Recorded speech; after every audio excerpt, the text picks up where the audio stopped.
صحابی جنت میں جا سکتا ہے، لے کے نہیں جا سکتا۔ صحابی کوثر پی سکتا ہے، پلا نہیں سکتا۔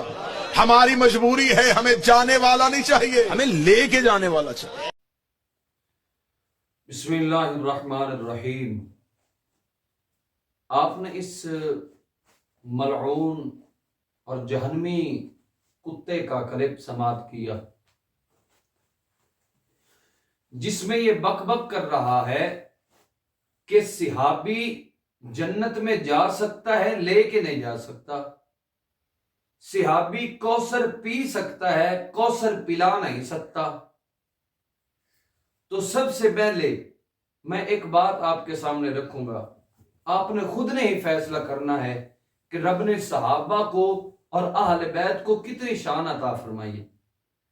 سب سے پہلی بات، حضور علیہ الصلوۃ والتسلیم نے فرمایا کہ جب کسی کا بچہ گر جائے، جب کسی کا چھوٹا سا بچہ فوت ہو جائے تو رب کے ہاں اس کا اجر اتنا ہے کہ وہ جب قیامت والے دن رب سے جھگڑا کرے گا اپنے والدین کے بارے میں کہ یا اللہ میرے والدین کی بخشش فرما، انہیں معاف فرما، تو رب تبارک و تعالی اس بچے کی شفاعت کے ذریعے اس کے والدین کو جنت عطا فرمائے گا۔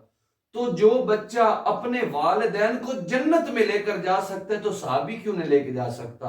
حضور علیہ الصلوۃ والتسلیم نے فرمایا قرآن، رمضان اور نماز لوگوں کی شفاعت کریں گے۔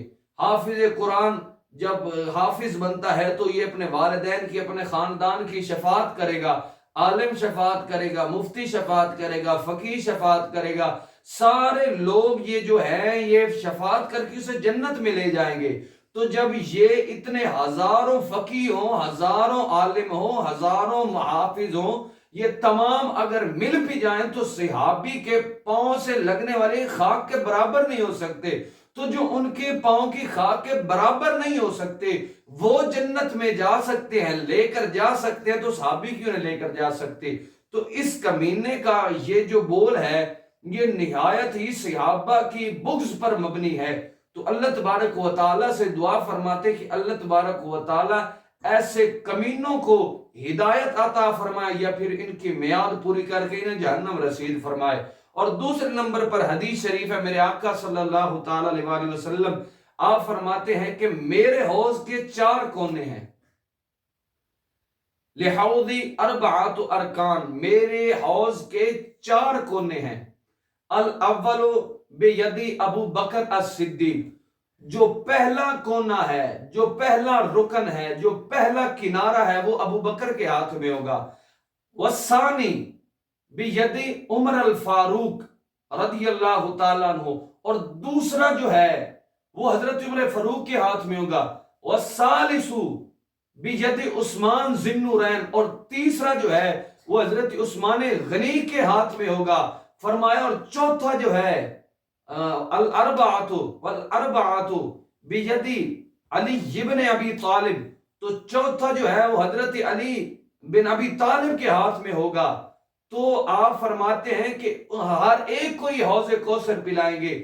تو یہ جن کی بغض میں، جن کی نفرت میں یہ کمینہ کال کر رہا ہے، حضرت ابو بکر صدیق، حضرت عمر فاروق رضی اللہ تعالیٰ عنہ، حضرت عثمان غنی رضی اللہ تعالیٰ عنہ کی نفرت میں یہ جو کمینہ کال کر رہا ہے، تو کل قیامت والے دن حوض کوثر ہوگی انہی کے ہاتھوں میں، اور حوض کوثر ملے گی اسے جو صدیق صدیق کرے گا، جو فاروق فاروق کرے گا، جو عثمان عثمان کرے گا، جو علی علی کرے گا۔ آگے سنیے حدیث کے لفظ کیا ہے، فرمایا کہ جو بندہ حضرت ابو بکر صدیق کے پاس آئے گا اور آ کر کہے گا صدیق میں تجھ سے بہت پیار کرتا ہوں، تو فرمایا اگر صدیق سے پیار کرتا ہوگا اور اس کے دل میں فاروق رضی اللہ تعالی عنہ سے رائے کے برابر بھی بغض ہوگا تو فرمائیں گے کہ تجھے حوض کوثر سے جام نہیں ملے گا، فرمایا تجھے تو جہنم کی طرف ہانکا جائے گا کیونکہ تو حضرت عمر فاروق سے بغض رکھتا تھا۔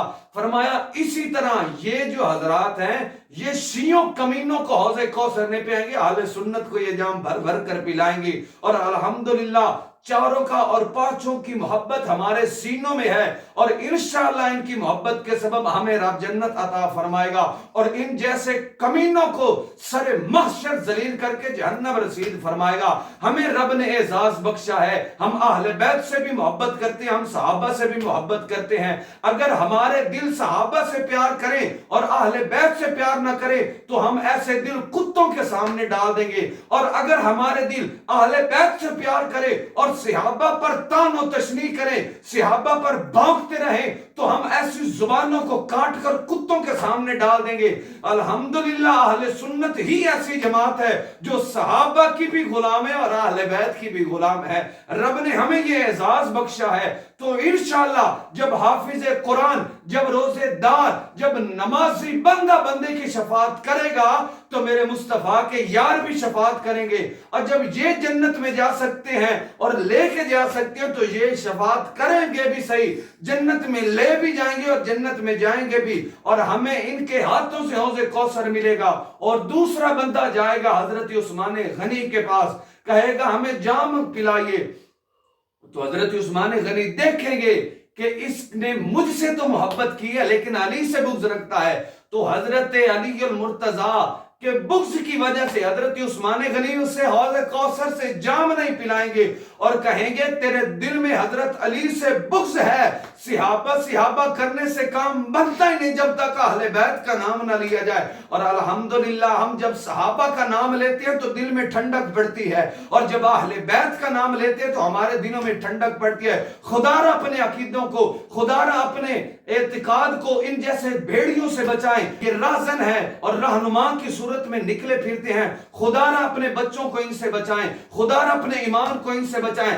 اگر تم ان جیسے کتوں کی باتوں میں لگ گئے تو دن دور نہیں تم بھی جہنم کی طرف ہن کے جاؤ گے، رب تمہیں بھی جہنم کا حقدار بنائے گا۔ اگر چاہتے ہو کہ ہمارے بچے اور ہمارے خاندان والے شفاعت کریں اور جنت میں جائیں تو صحابہ کا دامن بھی تھام لو، اہل بیت کا دامن بھی تھام لو، ان نفوس قدسیہ کا دامن تھامنا تمہارا کام ہے، تم پر رحمتیں بسا کر تمہیں جنت میں داخل کرنا رب ذوالجلال کا کام ہے۔ اللہ تبارک و تعالیٰ سے دعا ہے کہ اللہ تبارک و تعالیٰ ہمیں زندگی اسلام والی، موت ایمان والی عطا فرمائے۔ وآخر دعوایا ان الحمدللہ رب العالمین۔